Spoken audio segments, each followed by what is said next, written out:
I wish I knew this before I got married.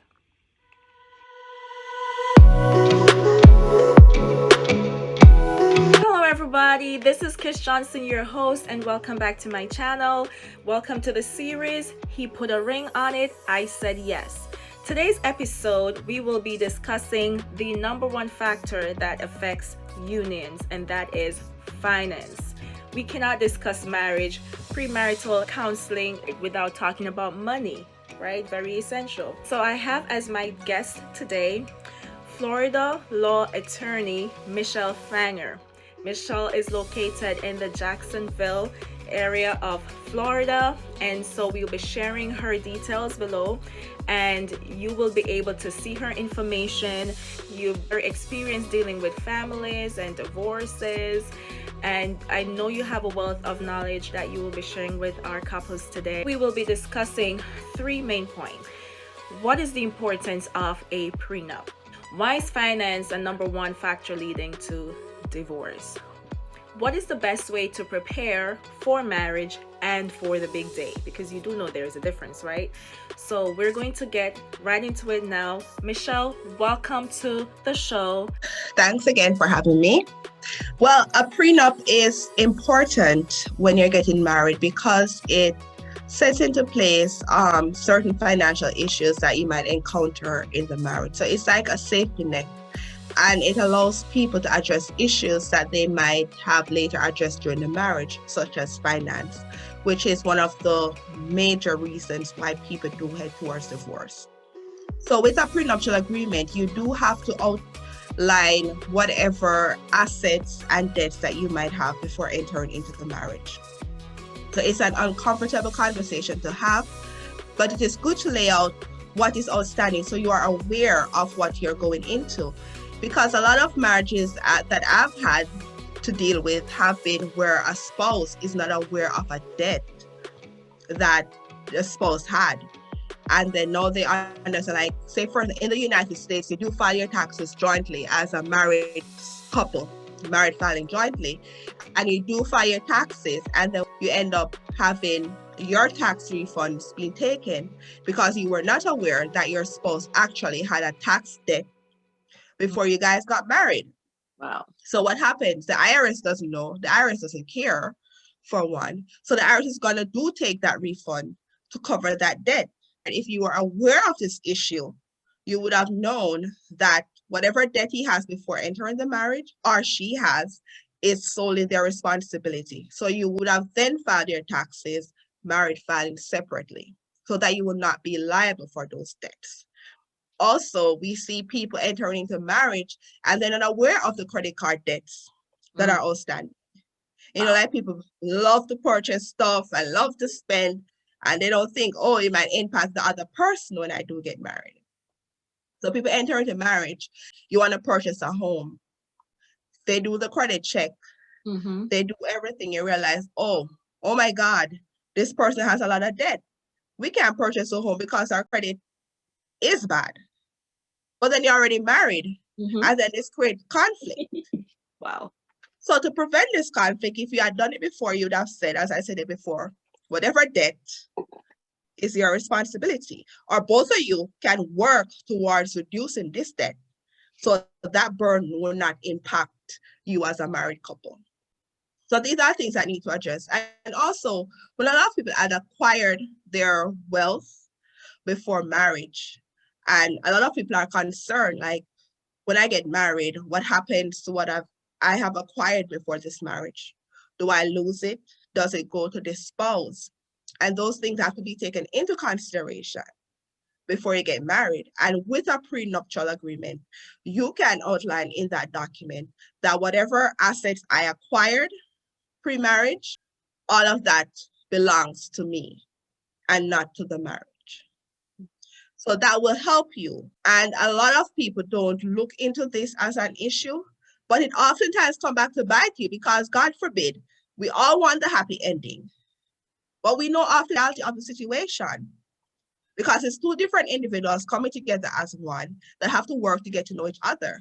So oftentimes it doesn't work out. People get frustrated. You do end up divorced. Then you have an issue. What you have worked so hard for somebody is fighting to get what you have worked so hard for. We see a lot of older people are getting married that have had older children or children prior to the marriage, and you want to provide for those children. That's also a good avenue to set out what needs to be done once you guys got married and how to address those. Okay. And how do they go about creating or setting up this prenuptial agreement? Well, with creating this document, you have to look at the state, because I'm in Florida, but you have to look at what the state requires. But in Florida, which I've done, recently I've realized a lot of younger people are doing these prenuptial agreements. Like some of them really, you don't have to have wealth. You don't have to be a millionaire to get this done. But what's the easier way for us to do it in Florida is that both parties, you could get an attorney or you could write out the document yourselves to hash out the terms of the prenuptial agreement. And once it's done, you sign the document in front of a notary that and a witness that will, attest to whatever. But you have to ensure that the person is of sound mind and the person is not coerced or under duress to sign the document. Seek a counsel to review the document to see if it's in your best interest. You don't want to sign a document that really excludes you from everything, right, but also benefits you. That takes us into the next question. Why is finance a number one factor that affects marriages? Money. Why is this? They always say money is the root of all evil. And it goes into every aspect of we cannot function. And if you're not able to function without money, then it is going to cause conflict. Because if you can't pay the bills, it's going to be a conflict. You can't feed the children because one party isn't working, not enough money is being made, or you're going to live outside your means. And that puts a burden on the marriage because you're going to fuss and fight. At the end of the month, if you can't pay the light bill, if you can't pay the mortgage or your rent, it's going to be a conflict. If someone is spending too much unnecessarily, it's going to be a conflict. And especially if it's really burdensome, especially with minor children, where you can't see where you want to do activities with the children, you can't afford to do it because you don't have the money. So it's always good to do counseling to figure out how to control your finances. When I say counseling, or even you and your partner can sit. And this is where you have to be open. I've had situations where one spouse is not disclosing their income because they don't want the other spouse to know how much money they're making. But how can you progress? And if you're working in a partnership, you can't be withholding stuff because there's no growth. So to me, what partners need to do is to have a sit down when they do get married and say, you know what, this would be our potential bill. The mortgage is going to cost this, food, clothing, etc. Look at your income. Both of you disclose fully your income to ensure that the income that you have will be able to cover the monthly expenses for the family and also leave a little for savings, which you should always try to save a little. Even if it's $1, $2, $5, it does add up to something in the end. But both of you have to sit and analyze what's the cost. Suppose you're renting in an area where the rent is ridiculously high that takes 80% of the joint income. That's not good. Both of you can sit there and say, you know what, we could go to another area. It is not as, pristine as where you want to live, but we could live here and have a game plan. Start small, go big. You start small, you start with a little, you pay a little, you ensure you save a little to get where you want to go. Some people want to start big. It's not possible. And then you end up with problems because you're going to debt unnecessarily. So just live within your means. And you have to ignore the crowd because sometimes I've seen where going through divorce, where they'll say, oh, but our friends are doing this, or my family is doing this. But you don't know what's going on in their household, do you? Right. You don't know if they're robbing a bank. You don't know. You don't know what they're doing. So you just have to focus focus on you and your household and what's best for you and your household and work within your income bracket. This is such good advice. Everything you do within a union and within a marriage is going to attract money. And I know that a lot of couples, they do starting having multiplying. So is that word multiplying? As soon as they get married, it's time to have a baby without realizing the cost that having a child entails. I've known people have said it a million times because when I got married, a matter of fact, this is my story. I got engaged 5 years prior to actually getting married. I just finished college. He just started working. We decided we're gonna build a little and then get married. We know marriage is gonna be costly. Right. But I'm a cheapo and he's a cheapo. Oh, well, So is that a good thing or a bad thing? It's a good thing because we're cheapo, so we know we're not gonna waste money. Right. And because that's our thing, we're saying we're not gonna spend a lot of money on this big day because oftentimes people miss the importance of a wedding. Like now we see people are more concerned about who they're gonna impress. So they'll spend to impress. Right. Borrow loan, impressing people. And at the end of the day, they're just eating the food. They're gonna criticize. Yeah. And then they're gonna go home. Exactly. And then you're stuck with the debt. And then you're not only stuck with the debt, oftentimes I see people get divorced before they actually pay off the debt. Wow. So, you know what I mean? So we always so we were together for 5 years. Everybody was like, when are they getting married? I guess they're not getting married. But we had a plan. So we took our time and we saved towards our wedding, which we did plan a big wedding and a hurricane, blew it away in Jamaica. But we did plan, but we ensured we had enough. So when I paid for my wedding, I didn't owe a dime and I didn't borrow any money because we saved and I negotiated with those that were going to be a part of my wedding, like the caterer, the wedding planner. So we shopped around and we did it our way. And then after we got married, we wanted to have a child. But we did wait again to have a child because having a child is costly. Not only costly, it's time consuming. So you have to be able to dedicate your time to your child. I don't believe people should be raising my child. So what I did was I waited until we were ready and the moment was right for us to have a child, where we were comfortable in our jobs and we had the time and we had the resources to provide for our child. So we're not dependent on anyone at this moment for assistance for our child. And we still, despite the fact that we are making a little bit more, we still try to live within a budget, which we do have, budgetary discussions. Well, my husband is into finance. So, we're going to have that discussion often, but we do. And we do stick to ourselves. Like we live within our means. When I wanted to purchase a home, everybody was saying, buy the new home, buy this. And I was like, no, why would I do that when I could get a reasonable price home, which I did, because that was for us. It wasn't for anybody else. And we're comfortable. A lot of people are keeping up with the Joneses and putting themselves in debts.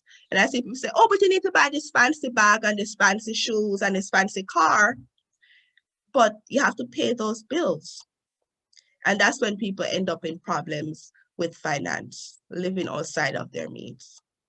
Based on your professional experience as an attorney, the best advice to a couple in preparation for the wedding day and also for marriage? Wedding day, which I have seen 1,000 times over with my clients, etc. As I've said before, that are still making payments on weddings that they're now getting divorced for, or by purchasing rings that they cannot afford and they're battling in court about who's supposed to pay for this ring. Can we talk about the rings? Yeah.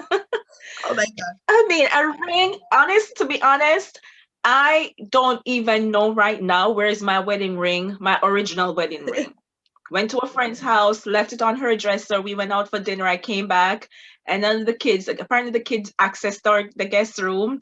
None of the kids know where my ring is. You understand? I lost my ring then and there. I remember another the engagement ring. We were moving, and at the end of that move, I don't see the ring. So these are things that you don't want to invest. I have my sister, they invested a lot in her wedding ring, and it didn't even last a year. Yeah, like jewelers, like I watched the sale because the value is still going to be the value despite of the money I pay for it. So that's what I did.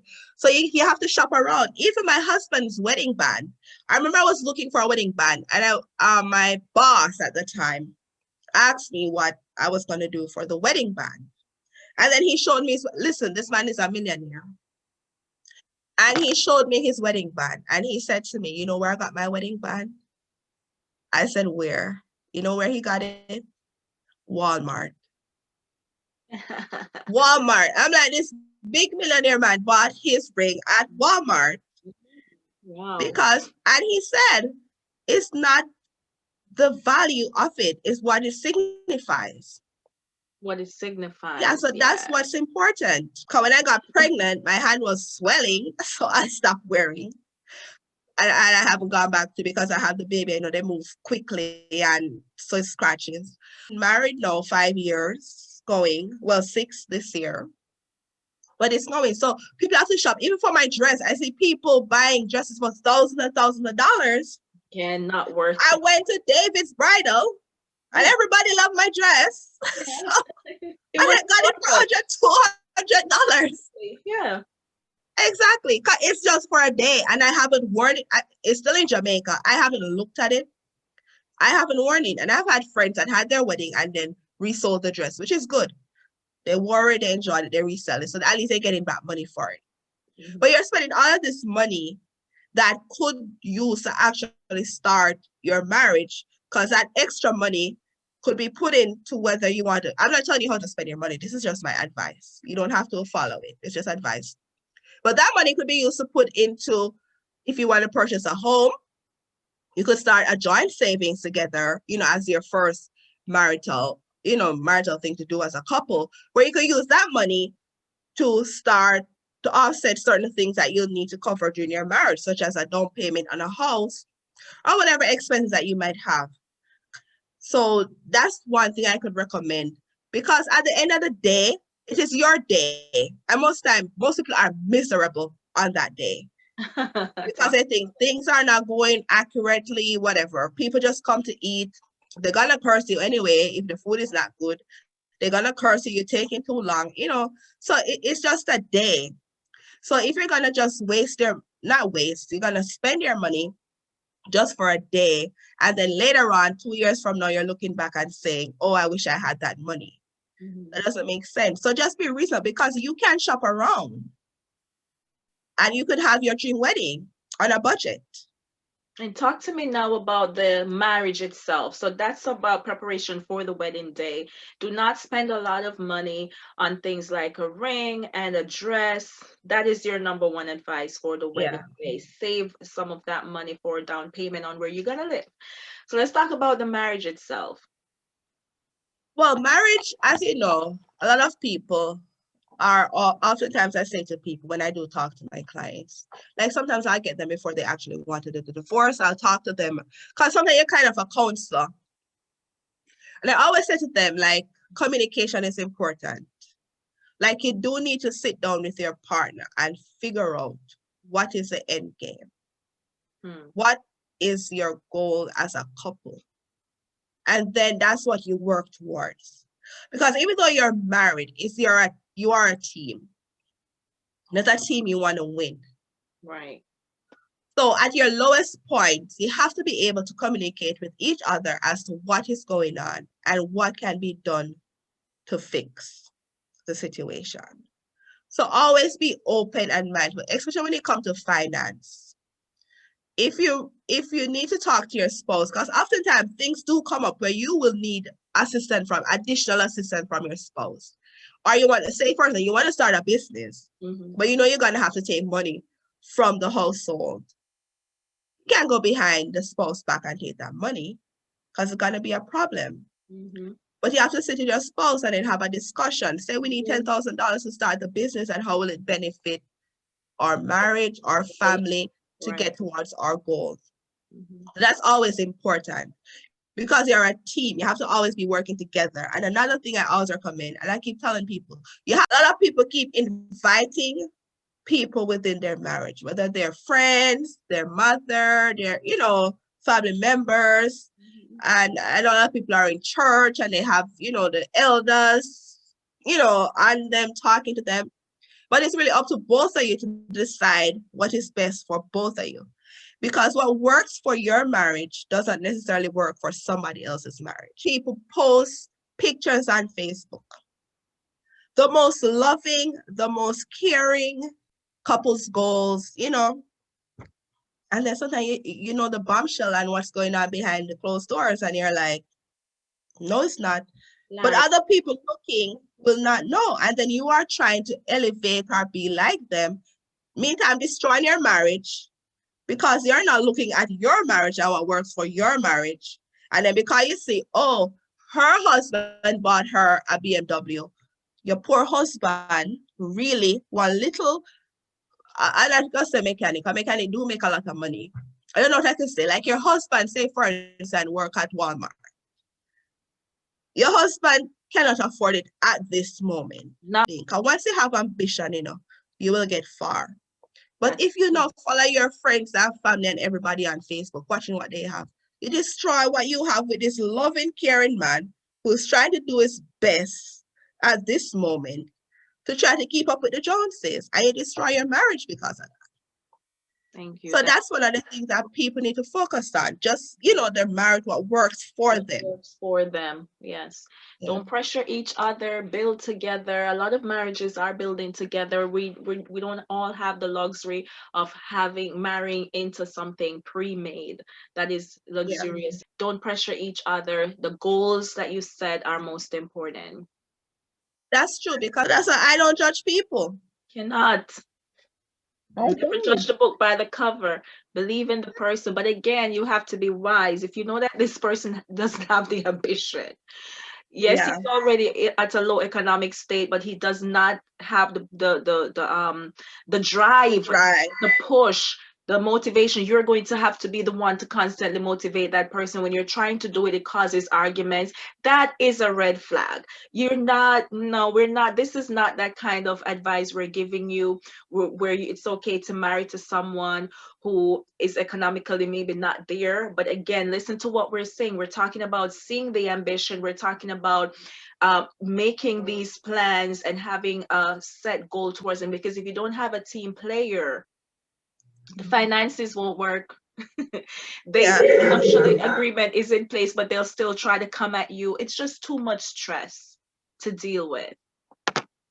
Yeah. Let me let you have the last say as we wrap up.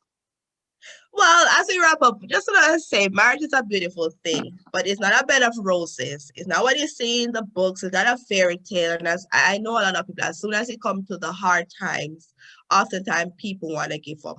The rough might last a year or two. Sometimes it's gonna be rough. Right. But it's just that you have to be committed. And you guys have to sometimes recommit to your goals and leave out the noise. Leave people out of the marriage. And just work towards have the uncomfortable conversation before you get married. Do talk about your finances. Find out how much debt is owed. Find out how to take care of stuff as they go along. The only thing that you can make agreement on is, child support. But discuss everything as you go along and just live within your means and just work towards your goals. Is your goals. Wonderful. This has been a very informative session. Thank you so much, Michelle, for coming and sharing your expertise with us and giving us your best advice. Some of this was free legal counseling, but we really appreciate you. I thank you so much. And if we just continue to guide young people and anybody, guide couples, we believe that the rates on divorces will lessen. And we also believe that we believe in counseling, and you can get your legal attorneys to counsel you on your marriages, help you with prenuptial agreement. So thank you once again and have a wonderful evening. If you're new to this channel, please make sure sure you like, subscribe, and hit the bell because it's very important that you know when we are going live again with another video. This has been an awesome session, and I can't wait for you to join me again. I'll see you next time. Thank you. You're welcome.